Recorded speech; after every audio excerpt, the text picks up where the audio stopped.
ಆಸಿರೆಟ್ ಟಿವಿಯ ಶುಭೋದಯ ಕಾರ್ಯಕ್ರಮದ ಎಲ್ಲ ವೀಕ್ಷಕರಿಗೂ ಯೇಸುಕ್ರಿಸ್ತನ ಮಧುರವಾದ ನಾಮದಲ್ಲಿ ನನ್ನ ಸ್ವಾಗತವನ್ನು ಕೋರುವವನಾಗಿದ್ದೇನೆ. ಈ ಸಮಯದಲ್ಲಿ ನಿಮ್ಮ ಮಧ್ಯದಲ್ಲಿ ನಾನು ಆಗಿರೋದರಲ್ಲಿ ಭಾಳ ಸಂತೋಷ ಪಡ್ತಾ ಇದ್ದೇನೆ.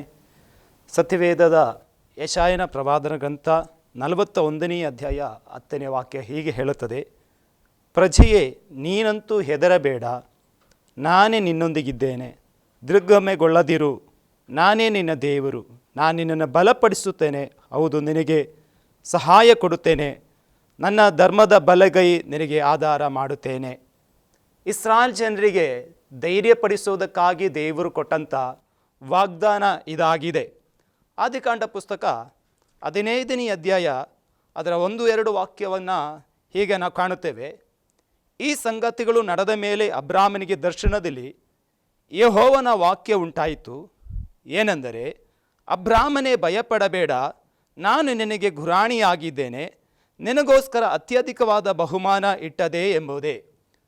ದೇವರ ನಾಮಕ್ಕೆ ಮಹಿಮೆ ಉಂಟಾಗಲಿ. ಇಲ್ಲಿದ ಓದಿದಂಥ ವಾಕ್ಯ ಭಯಪಡುವಂಥ ಪ್ರತಿಯೊಬ್ಬರಿಗೂ ದೇವರು ಕೊಡುವಂಥ ವಾಗ್ದಾನವಾಗಿದೆ. ಅಬ್ರಾಮನ ಜೀವಿತದಲ್ಲಿ ದೇವರು ಹೇಳುವಂಥ ವಾಗ್ದಾನ ಅಥವಾ ದೇವರು ಅವನಿಗೆ ಹೇಳುವಂಥ ಕಾರ್ಯ, ಅಬ್ರಾಮನೇ, ನೀನು ಭಯಪಡಬೇಡ, ನಾನೇ ನಿನಗೆ ಗುರಾಣಿಯಾಗಿದ್ದೇನೆ. ಈ ದಿನಗಳಲ್ಲಿ ಭಯಪಡಿಸುವಂಥ ಅನೇಕ ಕಾರ್ಯಗಳು ನಮ್ಮ ಜೀವಿತದಲ್ಲಿ ಬರಬಹುದು, ಬಂದಿರಬಹುದು. ಅನೇಕ ವಿಷಯಗಳಲ್ಲಿ ನಾವು ಭಯಪಡುವವರಾಗಿರಬಹುದು. ನನ್ನ ಭವಿಷ್ಯ ಏನಾಗಿರುತ್ತದೆ, ಹೇಗೆ ನಾವು ಮುಂದೆ ಜೀವನ ಮಾಡೋದು. ಈಗಿನ ದಿನಗಳಲ್ಲಿ ಮರಣದ ಭಯ, ರೋಗದ ಭಯ ಅನೇಕರನ್ನು ಆವರಿಸುತ್ತಾ ಇರಬಹುದು.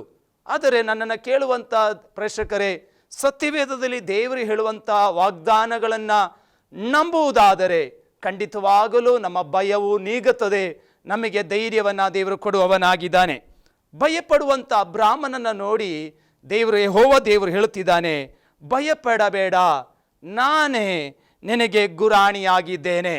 ನಮಗೆ ಗೊತ್ತಿದೆ, ಯುದ್ಧದ ಸಮಯದಲ್ಲಿ ಶತ್ರುವಿನ ಆಯುಧದಿಂದ ತಪ್ಪಿಸಿಕೊಳ್ಳುವುದಕ್ಕೆ ಗುರಾಣಿಯನ್ನು ಹಿಡಿದುಕೊಳ್ಳುತ್ತಾರೆ. ಆದರೆ ಇಲ್ಲಿ ಕರ್ತನಾದ ಯೆಹೋವನು ಅಥವಾ ದೇವರೇ ಅಬ್ರಾಮನಿಗೆ ಹೇಳ್ತಾ ಇದ್ದಾನೆ, ನಾನೇ ನಿನಗೆ ಗುರಾಣಿಯಾಗಿದ್ದೇನೆ. ಖಂಡಿತವಾಗಲೂ ಭಯಪಡುವಂಥ ಜನರೇ, ನಿಮ್ಮ ಮುಂದೆ ದೇವರು ಹೇಳುವ ವಾಗ್ದಾನ, ನಾನೇ ನಿನಗೆ ಗುರಾಣಿಯಾಗಿ ನಿನ್ನ ಮುಂದೆ ನಿಲ್ಲುತ್ತೇನೆ ಎಂಬುದಾಗಿ. ಖಂಡಿತವಾಗಲು ದೇವರೇ ನಮ್ಮ ಗುರಾಣಿಯಾಗಿ ಮುಂದೆ ನಿಂತಿದ್ದರಿಂದ ನಮಗೆ ವಿರೋಧವಾಗಿ ಬರುವಂಥ ಯಾವುದೇ ಸಮಸ್ಯೆಗಳಿದ್ದರೂ, ಕಷ್ಟಗಳಿದ್ದರೂ, ಯಾವುದೇ ವಿರೋಧತೆ ಇದ್ದರೂ ಆ ದೇವರು ನಮ್ಮನ್ನು ಗುರಾಣಿಯು ಪಾದಿಯಲ್ಲಿ ಆತನು ಕಾಯುವವನಾಗಿದ್ದಾನೆ. ಆತನೇ ನಮ್ಮ ಗುರಾಣಿ ಆಗಿರೋದ್ರಿಂದ ನಮ್ಮನ್ನು ಎಲ್ಲ ಕೇಡುಗಳಿಂದಲೂ ಎಲ್ಲ ಕಾರ್ಯಗಳಿಂದಲೂ ಆತನು ನಮ್ಮನ್ನು ರಕ್ಷಿಸುವವನಾಗಿದ್ದಾನೆ. ಖಂಡಿತವಾಗಲೂ ಅಬ್ರಾಮನಿಗೆ ದೇವರು ನಾನೇ ನಿನಗೆ ಗುರಾಣಿಯಾಗಿದ್ದಾನೆ ಎಂಬುದನ್ನು ಅವನಿಗೆ ಜ್ಞಾಪಕ ಮಾಡುತ್ತಾ ಇದ್ದಾನೆ. ನಮಗೆ ಗೊತ್ತಿದೆ, ಸತ್ಯವೇದದಲ್ಲಿ ದಾವೀದನು ಕೂಡ 3ನೇ ಅಧ್ಯಾಯ ಕೀರ್ತನೆಯಲ್ಲಿ ಹೇಳುವಂಥದ್ದು, ಯೆಹೋವನು ನನ್ನ ಗುರಾಣಿ ಆಗಿದ್ದಾನೆ, ನನ್ನನ್ನು ಕಾಯುವ ಗುರಾಣಿ ಆಗಿದ್ದಾನೆ. ಖಂಡಿತವಾಗಲು ಭಯಪಡುವ ಜನರೇ, ದೇವರು ನಿಮಗೆ ಹೇಳುವಂಥ ವಾಗ್ದಾನ, ನಾನು ನಿಮಗೆ ಗುರಾಣಿಯಾಗಿದ್ದೇನೆ ಎಂಬುದಾಗಿ. ಎರಡನೇದಾಗಿ ಅಬ್ರಾಮನಿಗೆ ದೇವರು ಹೇಳುವಂಥದ್ದು, ಭಯಪಡುವ ಅಬ್ರಾಮನನ್ನು ನೋಡಿ ದೇವರು ಹೇಳ್ತಾ ಇದ್ದಾನೆ, ನಾನು ನಿನಗೆ ಅತ್ಯಧಿಕವಾದ ಬಹುಮಾನವನ್ನು ಇಟ್ಟಿದ್ದೇನೆ ಎಂಬುದಾಗಿ. ಖಂಡಿತವಾಗಲು ಭಯಪಡುವಂಥ ನಮ್ಮನ್ನು ನೋಡಿ ದೇವರು ಹೇಳುವಂಥ 1ನೇ ಕಾರ್ಯ, ನಾನು ನಿನಗೆ ಗುರಾಣಿಯಾಗಿದ್ದೇನೆ. ಎರಡನೇದಾಗಿ, ನಾನು ನಿನಗೆ ಅತ್ಯಧಿಕವಾದ ಬಹುಮಾನವನ್ನು ಇಟ್ಟಿದ್ದೇನೆ ಎಂಬುದಾಗಿ. ದೇವರ ಮಕ್ಕಳೇ, ನಾವು ದೇವರಿಂದ ಸೃಷ್ಟಿಸಲ್ಪಟ್ಟವರು. ನಮ್ಮನ್ನು ಆತನು ಕೈ ಬಿಡುವಂಥ ದೇವರಲ್ಲ. ಆತನನ್ನು ನಮ್ಮನ್ನು ಕಣ್ಣುಗುಡ್ಡ ಉಪಾದಿಯಲ್ಲಿ ನಮ್ಮನ್ನು ಕಾಯುವಂಥ ದೇವರಾಗಿದ್ದಾನೆ. ನಮಗೆ ಬಹುಮಾನಗಳನ್ನು, ಅತ್ಯಧಿಕವಾದ ಬಹುಮಾನವನ್ನು ನಮ್ಮ ಜೀವಿತಕ್ಕೆ ಆತನು ಇಟ್ಟವನಾಗಿದ್ದಾನೆ. ಅಬ್ರಾಮನು ಭಯಪಡುವ ಸಂಗತಿ ಏನೆಂದರೆ, ನನಗೆ ಸಂತತಿಗಳು ಇಲ್ಲಲ್ಲ, ನನ್ನ ಆಸ್ತಿ ಎಲ್ಲವೂ ನನ್ನ ದಾಸನ ಎಲೆಯಾಜರನ ಪಾಲಾಗುತ್ತದಲ್ಲ ಎಂಬ ಭಯ ಅವನ ಜೀವಿತದಲ್ಲಿ ಆವರಿಸಿಕೊಂಡಿದ್ದವು. ಆದರೆ ದೇವರು ಅವನಿಗೆ ವಾಗ್ದಾನವನ್ನ ಮಾಡುತ್ತಿದ್ದಾನೆ. ದೇವರು ಹೇಳ್ತಾ ಇದ್ದಾನೆ, ನಾನೇ ನಿನಗೆ ಗುರಾಣಿಯಾಗಿದ್ದೇನೆ. ಖಂಡಿತವಾಗಲು ನಮ್ಮ ಜೀವಿತದಲ್ಲಿ ಅನೇಕ ಕಾರ್ಯಗಳು ಇಲ್ಲದೆ ಇರುವಾಗ, ಅನೇಕ ಕಾರ್ಯಗಳು ಕಾರ್ಯಗಳ ಬಗ್ಗೆ ನಾವು ಚಿಂತಿಸುವಾಗ, ಭಯಪಡುವಾಗ ನಾವು ಹೇಗೆ ನಾವು ಭವಿಷ್ಯದಲ್ಲಿ ಜೀವನ ಮಾಡೋದು, ಇವತ್ತಿನ ದಿನ ನಾನು ಬದುಕುವುದು ಎಂಬ ಭಯ ನಮ್ಮಲ್ಲಿ ಆವರಿಸುವಾಗ, ಯಾವಾಗ ನಾವು ದೇವರನ್ನು ಆಶ್ರಯಿಸ್ತೇವೋ, ಗುರಾಣಿಯಾಗಿರುವಂಥ ದೇವರಲ್ಲಿ ನಾವು ಆಶ್ರಯಿಸ್ತೇವೋ, ಖಂಡಿತವಾಗಲೂ ನಾವು ಧೈರ್ಯವನ್ನು ಹೊಂದುವುದಕ್ಕೆ ಸಾಧ್ಯವಾಗ್ತದೆ. ಅಬ್ರಹಾಮನಿಗೆ ದೇವರು ವಾಗ್ದಾನ ಮಾಡುವವನಾಗಿದ್ದಾನೆ. ಅದರ ಕೆಳಗಡೆ ನಾವು ವಾಕ್ಯದಲ್ಲಿ ಅದರ 3 ವಾಕ್ಯ ನಾವು ನೋಡುವಾಗ ಅಬ್ರಹಾಮನಿಗೆ ದೇವರು ಹೇಳ್ತಾ ಇದ್ದಾನೆ, ಇವನು ನಿನಗೆ ಬಾಧಿಸ್ತಾನಾಗುವುದಿಲ್ಲ, ನಿನ್ನ ಹೊಟ್ಟೆಯಲ್ಲಿ ಹುಟ್ಟುವವನೇ ನಿನಗೆ ಬಾಧಿಸ್ತಾನು ಆಗುವವನೇ ಎಂಬುದಾಗಿ ದೇವರು ವಾಗ್ದಾನ ಮಾಡ್ತಾ ಇದ್ದಾನೆ. ಆ ನಂತರ ವಾಗ್ದಾನ ಮಾಡಿದ್ದು ಮಾತ್ರವಲ್ಲ, ಅಬ್ರಹಾಮನನ್ನ ಕೈ ಹಿಡಿದು ಹೊರಗಡೆ ಕರೆದುಕೊಂಡು ಬಂದು, ನೀನು ಆಕಾಶವನ್ನ ನೋಡು, ನಕ್ಷತ್ರಗಳನ್ನ ಲೆಕ್ಕಿಸುವುದಕ್ಕೆ ನಿನ್ನಿಂದ ಸಾಧ್ಯವಿದ್ದರೆ ನೀನು ಲೆಕ್ಕ ಮಾಡು ಎಂಬುದನ್ನ ಅಬ್ರಾಮನಿಗೆ ದೇವರು ಹೇಳ್ತಾ ಇದ್ದಾನೆ. ನೋಡಿ, ಅಬ್ರಾಮನ ಭಯ, ನನಗೆ ಒಬ್ಬ ಇಲ್ಲಲ್ಲ, ನನಗೆ ಒಂದು ಸಂತತಿ ಇಲ್ಲಲ್ಲ, ನನಗೆ ಒಬ್ಬ ಮಗನಿದ್ದಿದ್ದರೆ ನನ್ನ ಆಸ್ತಿ ಇನ್ನೊಬ್ಬನ ಪಾಲು ಹಾಕ್ತಿರ್ಲಿಲ್ಲ. ಆದರೆ ದೇವರು ಅವನ ಅಗತ್ಯತೆಯನ್ನ ದೇವರು ಬಲ್ಲವನಾಗಿದ್ದನು. ಅವನಿಗೆ ಬೇಕಾಗಿರೋದು ಒಬ್ಬ ಮಗನನ್ನ, ಒಂದು ಸಂತತಿಯನ್ನ. ಆದರೆ ದೇವರು ಅವನಿಗೆ ಇಟ್ಟಂತ ಬಹುಮಾನ ಅಥವಾ ದೇವರು ಅವನ ಮೇಲಿಟ್ಟಂತ ಯೋಜನೆ, ಅಲ್ಲಿ ದೇವರು ಅವನ ಕರ ಹಿಡಿದು ಹೊರತಂದು ಅವನಿಗೆ ದೇವರಿಗೆ ಹೇಳ್ತಾ ಇದ್ದಾನೆ, ನೀನು ಆಕಾಶದ ನಕ್ಷತ್ರವನ್ನ ನೀನು ನೋಡು, ನಿನಗೆ ಲೆಕ್ಕಿಸುವುದಕ್ಕೆ ಸಾಧ್ಯವಿದ್ದರೆ ನೀನು ಲೆಕ್ಕ ಮಾಡು ಎಂಬುದಾಗಿ. ಖಂಡಿತವಾಗಲು ನನ್ನನ್ನು ವೀಕ್ಷಿಸುವ ಜನರೇ, ನಿಮ್ಮ ಮೇಲೆ ದೇವರಿಗೆ ದೊಡ್ಡದಾದ ಉದ್ದೇಶ ಇದೆ. ನಾವು ಬಯಸುವಂಥದ್ದು ಅಥವಾ ನಮಗೆ ಬೇಕಾಗಿದ್ದು ಅಲ್ಪವಾದ ಕಾರ್ಯವಾಗಿರಬಹುದು, ಸ್ವಲ್ಪವಾದ ಕಾರ್ಯವಾಗಿರಬಹುದು, ಆದರೆ ದೇವರು ನಮ್ಮಿಂದ ಮಾಡಬೇಕಾಗಿರುವಂಥ ಕಾರ್ಯ ಅತಿ ದೊಡ್ಡ ಕಾರ್ಯವಾಗಿದೆ. ನಮ್ಮ ಮೇಲೆ ದೇವರು ಇಟ್ಟಿರುವಂಥ ಉದ್ದೇಶ ಅದು ದೊಡ್ಡ ಉದ್ದೇಶವಾಗಿದೆ.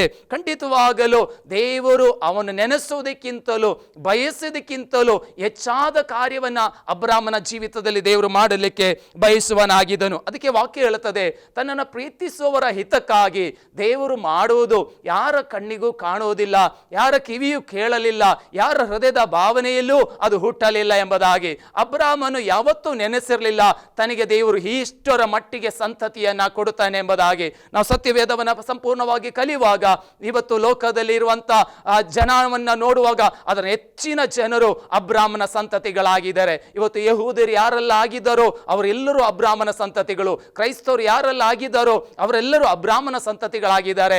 ಅದೇ ರೀತಿಯ ಇಷ್ಮಾಯೇಲನ ಮಕ್ಕಳು ಯಾರೆಲ್ಲ ಇದ್ದಾರೋ ಅವರೆಲ್ಲರೂ ಅಬ್ರಾಮನ ಸಂತತಿ ಆಗಿದ್ದಾರೆ. ದೇವರ ಮಕ್ಕಳೇ, ಭಯಪಡುವಂತ ಅಬ್ರಾಮನಿಗೆ ದೇವರು ವಾಗ್ದಾನ ಮಾಡಿದ್ದು ಮಾತ್ರವಲ್ಲ, ಅವನ ವಾಗ್ದಾನದಂತೆ ಅವನನ್ನ ದೇವರು ಅದ್ಭುತವನ್ನ ಮಾಡಿದನು. ಅವಾಗ ಅಬ್ರಾಮನ ಜೀವಿತದಲ್ಲಿ ದೇವರು ವಾಗ್ದಾನ ಮಾಡಿದಾಗ ಅಬ್ರಾಮನು ಮಾಡಿದಂತಹ ಸಂಗತಿ ಏನಂದರೆ, ಅವನು ದೇವರಲ್ಲಿ ನಂಬಿಕೆ ಇಟ್ಟನು. ಆ ನಂಬಿಕೆಯನ್ನ ದೇವರು ನೀತಿ ಎಂದು ಲೆಕ್ಕಕ್ಕೆ ಹಾಕಿದನು ಎಂಬುದಾಗಿ. ಖಂಡಿತವಾಗಲು ಭಯಪಡುವಂತ ನನ್ನನ್ನ ನಿಮ್ಮನ್ನ ದೇವರು ನೋಡಿ ಹೇಳುವಂಥದ್ದು, ನಾನು ನಿನಗೆ ಗುರಾಣಿಯಾಗಿದ್ದೇನೆ, ನಾನು ನಿನಗೆ ಅತ್ಯಧಿಕವಾದ ಬಹುಮಾನವನ್ನು ಇಟ್ಟಿದ್ದೇನೆ.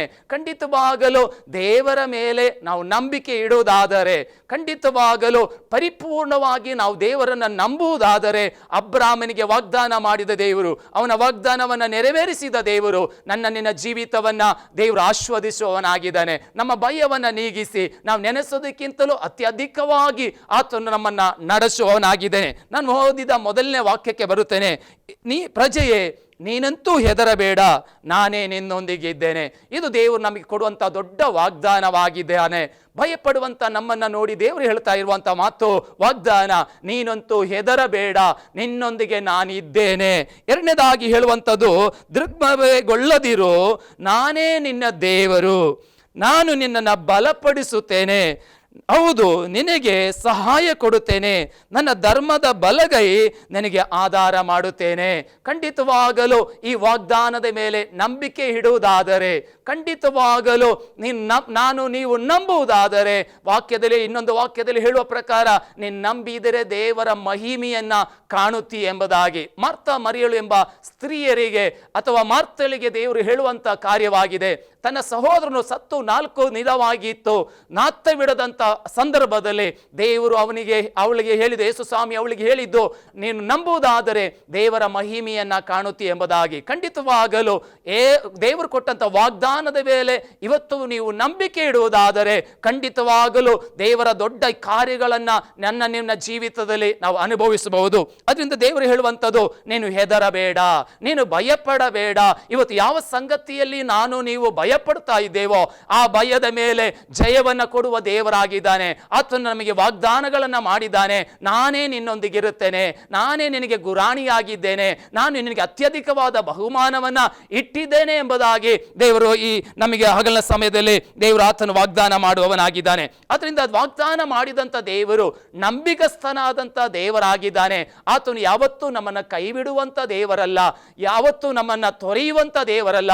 ವಾಕ್ಯದ ಹೇಳೋ ಪ್ರಕಾರ ನಮ್ಮನ್ನ ಕಣ್ಣು ಗುಡ್ಡಿಯಂತೆ ನಮ್ಮನ್ನ ಕಾಯುವಂತ ದೇವರಾಗಿದ್ದಾನೆ. ನಮಗೆ ಇವತ್ತು ಅನೇಕ ವಿಧವಾದ ಭಯಗಳು ನಮಗೆ ಬರಬಹುದು, ಅನೇಕ ವಿಧವಾದ ಸಂಶಯಗಳು ನಮ್ಮ ಜೀವಿತದಲ್ಲಿ ಬರಬಹುದು. ಆದರೆ ದೇವರಲ್ಲಿ ನಂಬಿಕೆ ಇಡುವಂತ ಪ್ರತಿಯೊಬ್ಬನನ್ನ ಆತನು ಕಾಯುವವನಾಗಿದ್ದಾನೆ. ಅವರ ಅಗತ್ಯತೆಗಳನ್ನ ಆತನು ಪೂರೈಸುವವನಾಗಿದ್ದಾನೆ. ನಮ್ಮ ಜೀವಿತದಲ್ಲಿ ಕೊರತೆಗಳಿರಬಹುದು, ಯಾವುದೇ ಅಗತ್ಯತೆಗಳು ನಮಗೆ ಸಂಧಿಸದೇ ಇರಬಹುದು. ಆದರೆ ಯೆಹೋವನಲ್ಲಿ, ದೇವರಲ್ಲಿ ನಾವು ನಂಬಿಕೆ ಇಡುವುದಾದರೆ, ಆತನಲ್ಲಿ ನಾವು ದೃಷ್ಟಿ ಇಡುವುದಾದರೆ ಖಂಡಿತವಾಗಲು ಆತನಿಗೆ ಸಹಾಯ ಮಾಡುವವನಾಗಿದ್ದಾನೆ. ಕೀರ್ತನೆ 34ನೇ ಅಧ್ಯಾಯದಲ್ಲಿ ಹೇಳುತ್ತದೆ, ಯೆಹೋವನ ಮುಖವನ್ನ ನೋಡಿದವರು ಲಜ್ಜೆಗೆಡುವುದೇ ಇಲ್ಲ, ಅವರ ಮುಖವು ಪ್ರಕಾಶವಾಯಿತು ಎಂಬುದಾಗಿ. ಅದರ 10ನೇ ವಾಕ್ಯದಲ್ಲಿ ಹೇಳುತ್ತದೆ, ಪ್ರಾಯದ ಸಿಂಹವಾದರೂ ಹೊಟ್ಟೆಗಿಲ್ಲದೆ ಹಸಿದಿರುತ್ತದೆ, ಆದರೆ ನನ್ನನ್ನು ಬೇಡಿಕೊಳ್ಳುವವರಿಗೆ ಯಾವ ಮೇಲಿಗೂ ಕಡಿಮೆ ಇಲ್ಲ ಎಂಬುದಾಗಿ. ಖಂಡಿತವಾಗಲು ಯೇಸುವಿನಲ್ಲಿ ನಂಬಿಕೆ ಇಡೋಣ. ಯೇಸು ಕೊಟ್ಟಂತ ವಾಗ್ದಾನದಲ್ಲಿ ನಂಬಿಕೆ ಇಡೋಣ. ದೇವರು ಕೊಟ್ಟಂತ ವಾಗ್ದಾನ, ಅತಿ ದೊಡ್ಡ ವಾಗ್ದಾನ ಯಾವುದು ಅಂದರೆ ಯೇಸುವನ್ನ ನಂಬುವುದೇ ನಿತ್ಯ ಜೀವವಾಗಿದೆ. ನಿನ್ನ ಮರಣದ ಭಯ ಹೋಗಬೇಕಾದರೆ, ನಿನ್ನ ಜೀವಿತದಲ್ಲಿ ಭಯ ನೀಗಬೇಕಾದರೆ, ನಿನ್ನ ಭಯ ಹೋಗಿ ಧೈರ್ಯ ಬರಬೇಕಾದರೆ ಅದಕ್ಕೆ ಒಂದೇ ಒಂದು ಮಾರ್ಗ, ಯೇಸುವಿನಲ್ಲಿ ನಂಬಿಕೆ ಇಡುವಂಥದ್ದು, ಯೇಸುವನ್ನ ಪರಿಪೂರ್ಣವಾಗಿ ನಂಬುವಂಥದ್ದು. ಅಬ್ರಾಮನು ನಂಬಿದ ಹಾಗೆ ನೀವು ನಂಬುವುದಾದರೆ ನಾವು ದೊಡ್ಡ ಕಾರ್ಯವನ್ನು ನಮ್ಮ ಜೀವಿತದಲ್ಲಿ ನಾವು ಕಾಣಲಿಕ್ಕೆ ಸಾಧ್ಯವಾಗ್ತದೆ. ದೇವರು ಮಾಡುವ ಕಾರ್ಯಗಳು ನಮ್ಮ ಭವಿಷ್ಯತ್ತಿನಲ್ಲಿ, ನಮ್ಮ ಜೀವಿತದಲ್ಲಿ ದೇವರು ಮಾಡುವ ಕಾರ್ಯಗಳನ್ನು ನಾವು ಯಾರು ಕೂಡ ಊಹೆ ಮಾಡೋಕ್ಕಾಗದ ರೀತಿಯಲ್ಲಿ, ನಾವು ನೆನೆಸದ ರೀತಿಯಲ್ಲಿ ದೇವರು ನಮಗೋಸ್ಕರ ಕಾರ್ಯಗಳನ್ನು ಮಾಡುವವನಾಗಿದ್ದಾನೆ.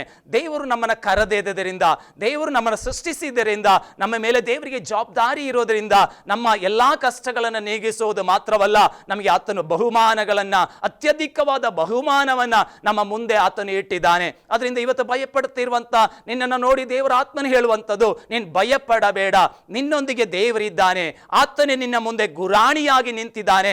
ಆತನನ್ನು ದಾಟಿ ಯಾವುದೂ ನಿನ್ನನ್ನು ಸೋಲಿಸುವುದಕ್ಕೆ ಆಗುವುದಿಲ್ಲ, ಯಾವುದೂ ನಿನ್ನನ್ನು ಮುಟ್ಟುವುದಕ್ಕೆ ಆಗುವುದಿಲ್ಲ. 91ನೇ ಕೀರ್ತನೆಯಲ್ಲಿ ನಾವು ನೋಡುವಾಗ, ನಿನ್ನ ಬಲಭಾಗದಲ್ಲಿ 1000 ಜನರು, ಎಡಭಾಗದಲ್ಲಿ 10,000 ಜನರು ಸತ್ತು ಬಿದ್ದರು, ನಿನಗೇನು ತಟ್ಟುವುದಿಲ್ಲ. ಕಾರಣವೇನೆಂದರೆ ಯೆಹೋವನಲ್ಲಿ ನೀನು ಆಶ್ರಯಿಸಿದ್ರಿಂದ, ಆತನಲ್ಲಿ ನಂಬಿಕೆ ಇಟ್ಟದರಿಂದ, ಆತನ ರೆಕ್ಕೆಯನ್ನು ನೀನು ಆಶ್ರಯಿಸಿದ್ರಿಂದ ನೀನು ಸುರಕ್ಷಿತನಾಗಿರ್ತಿ ಎಂಬುದಾಗಿ ಆ ಕೀರ್ತನೆ ಭಾಗದಲ್ಲಿ ನಾವು ಕಾಣಲಿಕ್ಕೆ ಸಾಧ್ಯ. ಖಂಡಿತವಾಗಲು ದೇವರಲ್ಲಿ ನಾವು ಪರಿಪೂರ್ಣವಾಗಿ ನಾವು ನಂಬುವುದಾದರೆ, ಆತನ ವಾಗ್ದಾನಗಳನ್ನ ನಂಬುವುದಾದರೆ ಖಂಡಿತವಾಗಲು ನಾವು ಸೋತು ಹೋಗಲಿಕ್ಕೆ ಆತನ ಅನುಮತಿಸುವುದಿಲ್ಲ. ದೇವರು ಅಬ್ರಾಮನ ಭಯವನ್ನ ನೀಗಿಸಿದ್ದು ಮಾತ್ರವಲ್ಲ, ದೇವರು ಅಬ್ರಾಮನಿಗೆ ಹೇಳಿದ ಹಾಗೆ ಆತನಿಗೆ ಲೆಕ್ಕ ಮಾಡಕ್ಕಾಗದಷ್ಟು ನಕ್ಷತ್ರಗಳಷ್ಟು ದೇವರು ಸಂತತಿಯನ್ನ ಕೊಟ್ಟು ದೇವರು ಅವನನ್ನು ಆಶೀರ್ವದಿಸಿದನು.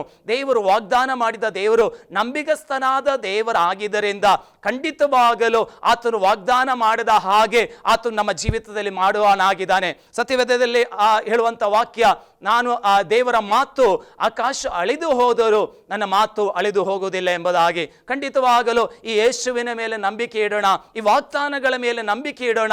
ಭಯವನ್ನ ನೀಗಿಸುವುದಕ್ಕೆ ಒಂದೇ ಒಂದು ಪರಿಹಾರ, ಯೇಸುವಿನಲ್ಲಿ ನಂಬಿಕೆ ಇಡುವುದು. ಅಬ್ರಾಮನು ನಂಬಿದ ಹಾಗೆ ನಾವು ನಂಬೋಣ.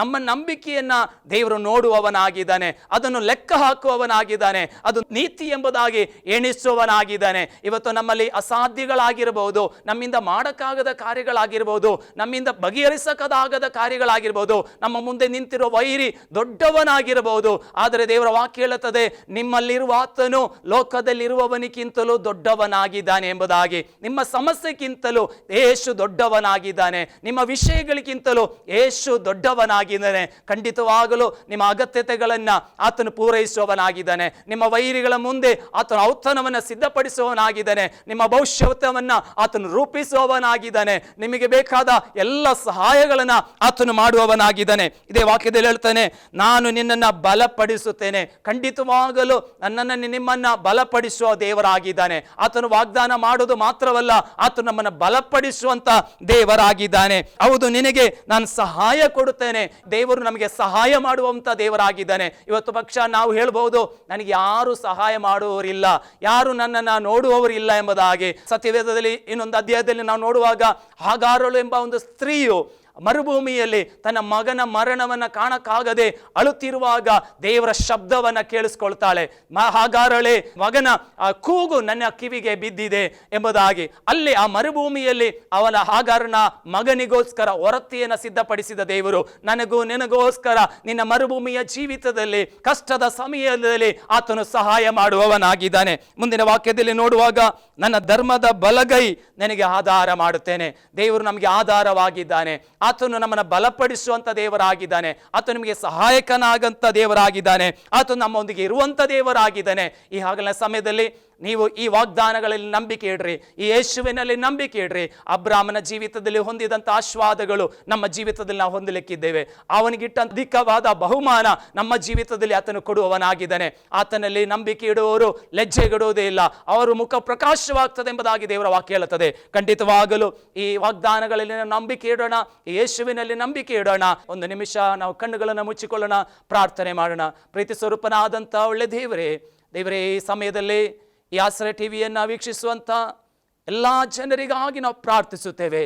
ಈ ಸಮಯದಲ್ಲಿ ಯಾರಾದರೂ ಭಯದಲ್ಲಿ ಇರುವುದಾದರೆ ದೇವರೇ, ನಿನ್ನ ವಾಗ್ದಾನದ ವಾಕ್ಯವನ್ನು ನಂಬುವಂತೆ, ಪ್ರಜೆಯೇ ಹೆದರಬೇಡ, ನಾನೇ ನಿನ್ನ ದೇವರು, ನಾನು ನಿನ್ನೊಂದಿಗೆ ಇರುತ್ತೇನೆ, ನಾನು ನಿನ್ನ ಗುರಾಣಿಯಾಗಿದ್ದೇನೆ, ನಿನಗೆ ಅತ್ಯಧಿಕವಾದ ಬಹುಮಾನವನ್ನು ಇಟ್ಟಿದ್ದೇನೆ ಎಂಬುದಾಗಿ ವಾಗ್ದಾನವನ್ನು ಕೊಟ್ಟಿದ್ದೀಯಪ್ಪ. ದೇವರೇ, ನೀನು ವಾಗ್ದಾನವನ್ನು ಕೊಡುವ ದೇವರು ಮಾತ್ರವಲ್ಲ, ಕೈ ಹಿಡಿದು ಹೊರಗಡೆ ತಂದು ತೋರಿಸುವಂಥ ದೇವರಾಗಿದ್ದೀಯಾ.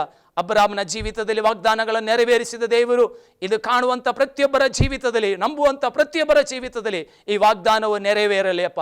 ಅವರಿಗೆ ಧೈರ್ಯ ಉಂಟಾಗಲಿ ಅಪ್ಪ. ನಿನ್ನ ಅದ್ಭುತವನ್ನು ಕಾಣುವಂತೆ ನೀನು ಸಹಾಯ ಮಾಡು. ಇದುವರೆಗೂ ನಿನ್ನ ಸಾನ್ನಿಧ್ಯ ಪ್ರಸನ್ನತೆ ಇದ್ದದಕ್ಕಾಗಿ ಸ್ತೋತ್ರ. ಯೇಸುವಿನ ನಾಮದಲ್ಲಿ ಬೇಡಿಕೊಳ್ಳುತ್ತೇನೆ ತಂದೆಯೇ, ಆಮೇನ್. ಇದುವರೆಗೂ ಗಮನ ಕೊಟ್ಟಂತ ಎಲ್ಲ ಆಶ್ರಯ ಟಿವಿಯ ಪ್ರೇಕ್ಷಕರಿಗೂ ನನ್ನ ಕೃತಜ್ಞತೆಯನ್ನು ಹೇಳುತ್ತೇನೆ. ದೇವರು ನಮ್ಮನ್ನೆಲ್ಲರನ್ನ ಹೇರಳವಾಗಿ ಆಶೀರ್ವದಿಸಲಿ.